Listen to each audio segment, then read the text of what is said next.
기후위기 비상행동은 기후위기라는 이 심각한 인류 앞에 위기 앞에서 함께 행동하기 위해 모인 강력한 시민사회의 연대체다. 1.5도씨를 지키는 1.5도씨 지키는 동네방네 기후행동 지켜라! 실가스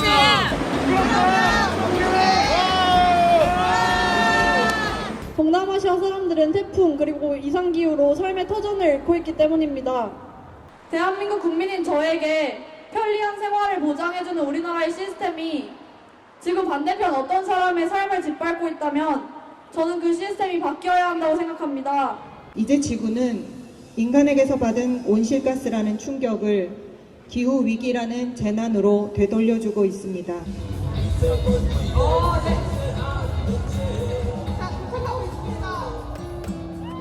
기후위기 비상행동이 재작년 2019년도 이제 9월경에 결성이 되었습니다.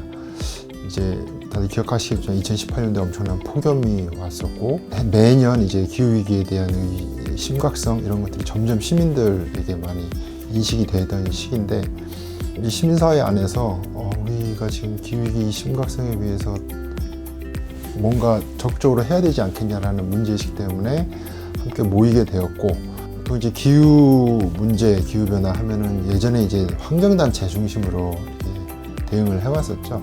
근데 지금 저희 기후위기 비상행동은 어떻게 보면 시민사회를 총망라했다라고 볼 수 있을 정도로 굉장히 다양한 부문과 지역의 이제 단체, 개인들이 참여를 하고 있습니다.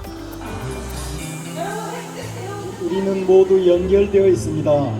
빙하의 북극곰과 아스팔트의 노동자는 기후위기 앞에 서로 다르지 않습니다. 우리가 변하지 않으면 지구의 내일은 없다.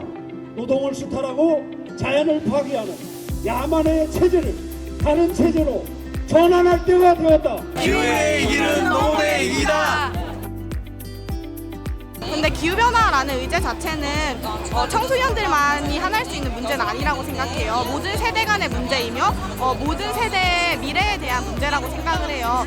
그런데 좀 더 주도적으로 미래를 위해서 그리고 현재를 위해서 행동하고 대응을 요구하는 게 청소년들이 이제 시작했다고 생각하거든요.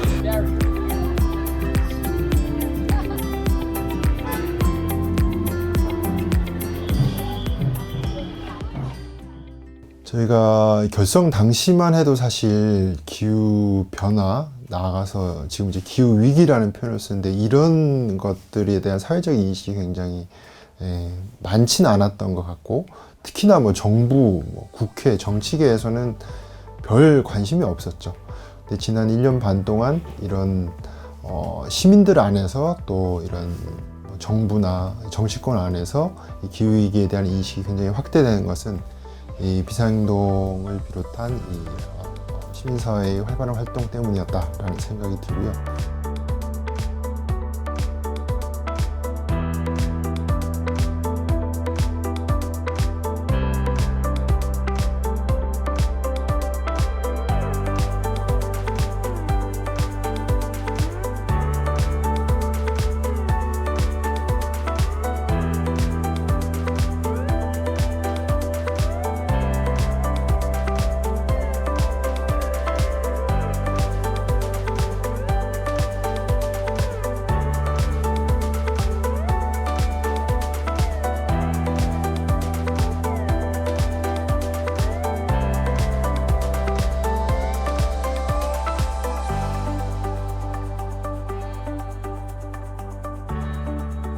환경 문제는 그 의제 자체가 환경 운동가들이나 환경에 각별히 관심을 가지는 사람들만의 그 과제는 아니잖아요.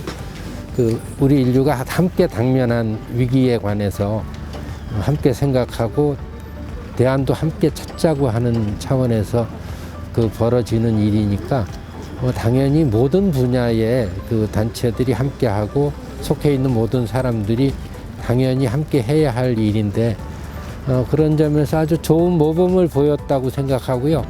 네, 2020년 세상과 함께 삼보일배 오체 투시 환경상 부문 수상자는 기후위기 비상행동입니다. 기후위기가 더 이상 환경단체만의 역할이 아니라는 것을 알리고 시민사회 전반에서 광범위한 연대를 구축했습니다. 축하드립니다. 바깥 세계 선진 사회라고 하는 그 시민 사회가 어떻게 움직이는가 하는 것을 확인하게 되면서 상당히 폭넓은 반성의 분위기가 우리 사회에 있었어요. 그게 이제 환경운동을 매개로 해서 본격적으로 논의가 시작되면서 시민 사회가 기대보다 굉장히 폭넓게 연대할 수 있는 계기가 됐다는 점이 특히 그 살만한 점이라고 생각하고, 다 아시는 것처럼 여전히 우리는 악한 일로에 놓여 있지요. 지금껏 해온 일보다 앞으로 해야 할 일이 분명 많은 이유입니다.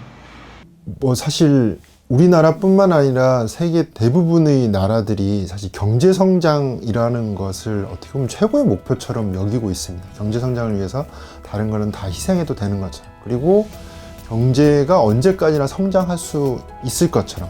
근데 사실 경제 성장을 한다는 것은 그만큼 자원을 사용하고 화석 연료를 사용하게 되고, 그로 인해서 결국에는 이제 기후 위기를 초래할 수밖에 없기 때문에 사실 이러한 경제 성장이 언제 계속 이루어질 수 있다는 전제 자체, 그것에 기반한 지금의 사회 경제 시스템 자체가 바뀌지 않으면 이루어질 수 없다. 그리고 온실가스의 가장 큰 주범이 이제 석탄 발전소입니다. 우리나라는 국내에서도 짓고 있고 삼척을 비롯한 7곳에 새로 짓고 있고, 또 해외에도 석탄 발전소를 수출하고 있습니다. 투자를 하고 있는 거죠. 이런 것들을 막아내고, 또 뭐 가덕도 신공항, 제주 2공항처럼 온실가스를 배출하는 이런 사업들에 맞서서 싸우려는 활동들, 기존의 기성세대들이 다 마음껏 소비하고 마음껏 화석연료를 사용했던 그 결과를 어떻게 보면은 죄 없는 미래 세대들에게 떠넘긴 결과가 되고, 이것은 굉장히 부정의한 결과이겠죠. 그래서 우리가 바라보는 어떤 미래는 지금의 소위 미래 세대라 불리는 청소년, 청년들이 우리도 안전하고 행복한 삶을 살 수 있다는 꿈을 당연하게 꿀 수 있는 그런 사회가 되어야 되지 않나, 이런 생각을 합니다.